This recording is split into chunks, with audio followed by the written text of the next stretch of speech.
D'ailleurs, c'est ce que les policiers ont dit. Le problème est plus grand que nous. D'ailleurs, on a Guy Lapointe, qui est porte-parole de la Sûreté du Québec, au bout du fil. Il y a déjà des mesures qui ont été annoncées concernant le poste 144. Bonjour. Bonjour. Bonjour, M. Lapointe. Merci d'être avec nous. Ça fait plaisir. Écoutez, évidemment, là, on sait que ça s'appelle le poste 144. Il y a tout un mouvement sur les réseaux sociaux. Je suis 144. Qu'est-ce qui se passe au poste 144 actuellement? Il y aura quoi, des annonces de fait, là, des changements à venir? Là? Bien, effectivement. Hier après-midi, vers 15 heures, Oui. le directeur général, M. Prudhomme, a rencontré les membres de l'unité qui étaient présents et présentes. Certains d'entre eux en compagnie de leurs conjoints. Vous savez, c'est une petite communauté ici à Val-d'Or. Les gens se connaissent beaucoup entre eux et on se cachera pas qu'il y a eu des impacts collatéraux de tout ce qui est sorti au courant de la semaine dernière. C'est clair. Bon, évidemment, il y a des gens qui sont ébranlés, il y a des conjointes, des enfants qui sont pointés du doigt. Donc, il fallait rencontrer ces gens-là, faire le point. Effectivement, vous avez raison, il y a certaines personnes qui ne sont pas entrées au travail, qui étaient en congé de maladie suite à tout ce branle-bas, si vous voulez. Et M. Prudhomme a annoncé des mesures hier qui vont être mises en place rapidement. Dans un premier temps, d'équiper les véhicules de patrouille ici du poste de la MRC de la Vallée-de-l'Or de caméras véhiculaires. Okay. Et ça, dans un souci de venir, je pense, rétablir peut-être le sentiment de confiance de certains éléments de la population, particulièrement de la communauté autochtone qui ont été effrités par les révélations. Oui. Et aussi pour... vous savez, démystifier peut-être un petit peu le travail policier. Le travail policier ici, des fois, peut être parfois complexe. Et on pense que ce genre de mesure-là va venir rassurer l'ensemble de la population. La deuxième mesure, bien, parfois ici, vous le savez, il y a une problématique particulière au niveau de l'itinérance, la toxicomanie et les interventions policières. Souvent, les gens vont appeler le 911, mais l'intervention qui doit être faite n'est peut-être pas nécessairement... c'est peut-être pas une intervention de nature policière. Cependant, les ressources ne sont pas toujours disponibles. Limitées. Et c'est les policiers qui sont appelés à intervenir. Ben oui, mais regardez, je vous donne l'exemple. Quelqu'un tombe en pleine face dans le banc de neige, comme le jeune, là, en 2010, qui est mort mangé par les chiens. C'est des services préhospitaliers, c'est des services de premiers répondants. C'est pas toujours à la police de débarquer dans des cas dramatiques comme ça. Là. Non, effectivement. Par contre, des fois, il y a des situations qui peuvent combiner différentes problématiques, qui fait que la police aussi doit être présente. Mais ce qui va être mis en place, c'est des travailleurs sociaux qui vont être embauchés par la Sûreté du Québec, une équipe de policiers qui vont être formés de façon plus spécifique et tous ces gens-là vont être en soutien aux patrouilleurs, aux policiers, s'il y a des interventions de nature plus complexe et qui nécessiteraient l'ajout de ressources supplémentaires. Mais actuellement, là, sur le secteur de Lac-Simon, c'est à peu près à quoi? 32 km de Val-d'Or.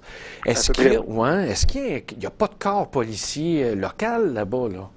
C'est une excellente question. Je peux pas vous répondre. J'ai rien vu. Comme ça, je ne sais pas, mais il faut savoir qu'ici, c'est quand même le centre urbain où les gens se retrouvent. Oui. Et ici, nos policiers sont appelés à intervenir. À Val-d'Or? Oui, exactement. OK, c'est ça, exactement. Les gens vont à Val-d'Or pour toutes sortes de raisons, des commissions, c'est le centre de service, j'imagine, central là-bas, là. Alors là, les relations avec la communauté, c'est pas évident.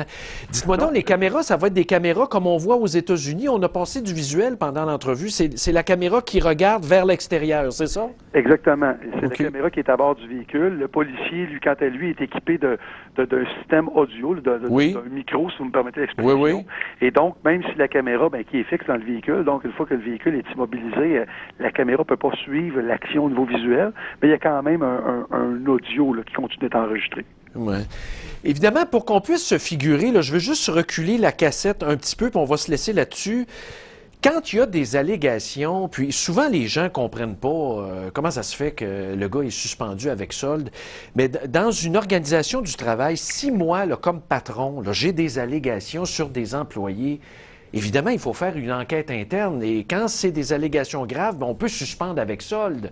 Est-ce que c'est ça qui est arrivé chez vous avec les gars? La pratique, normalement. Au Québec, la loi sur la police dit, c'est que les corps policiers doivent enquêter les allégations criminelles qui visent leurs policiers. Oui. Bon, ça, c'est vrai pour la Sûreté du Québec, c'est vrai pour le SPVM, la police de Laval, Longueuil. Je pourrais vous les nommer. Bon, maintenant, la pratique également, c'est que tous les policiers, comme les citoyens, peuvent et doivent bénéficier de la présomption d'innocence. Oui. Bon, maintenant, peut survenir des cas particuliers Et vous savez, comme corps de police, ce qui est extrêmement important, c'est le maintien du niveau de confiance de la population. Exact. Maintenant, il y a une semaine qui a culminé par la diffusion du reportage. Il y a des allégations qui ont été portées à notre connaissance lors du reportage qui nous avaient jamais été divulguées. Des nouvelles. Préalablement à ça. Des nouvelles. Tout ça a un impact sur la population. Et la décision qui a été prise par M. Prudhomme, dans le souci de maintenir, dans un premier temps, il y avait des préoccupations par rapport à l'objectivité de la démarche d'enquête, mais aussi par rapport au niveau de confiance des policiers en place. Et ces deux mesures-là ont été prises, ont été mises de l'avant pour établir tout ça. Là, mais c'est une suspension avec solde. Moi je trouve ça tout à fait normal, nous aussi. Là. Oui, Je sais pas, mais les gens sont scandalisés. C'est des relevés administratifs, mais il y a un point que je vais vous préciser qui est très important.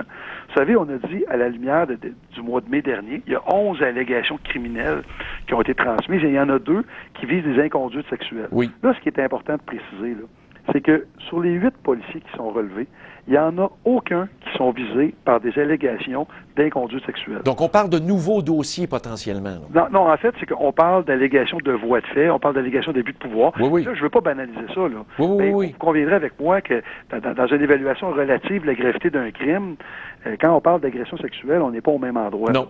Ça, c'est important de le dire parce que ça a été un petit peu mélangé. Et les 2 allégations qui visent des inconduites sexuelles, bien, il y en a une qui est survenue dans les années 80, qui vise un policier qui aujourd'hui est décédé. Et l'autre allégation, actuellement, les éléments qu'on possédait jusqu'au transfert du dossier au SPVM ne permettaient pas d'identifier le policier qui était visé par les allégations. Bien, c'est ça, je voulais vous dire. Au fond, quand on a vu les témoignages à la télé, Radio-Canada a très mal fait son topo au niveau chronologique. On s'y perd là-dedans. Et je ne sais pas si les gens ont remarqué, mais il y avait de la neige dans le topo. Là. Alors, tu sais, quand on blâme la ministre, « Hey, elle a attendu! » Non, c'est parce que Radio-Canada aussi, ça faisait 5-6 mois qu'il était là-dessus. Là.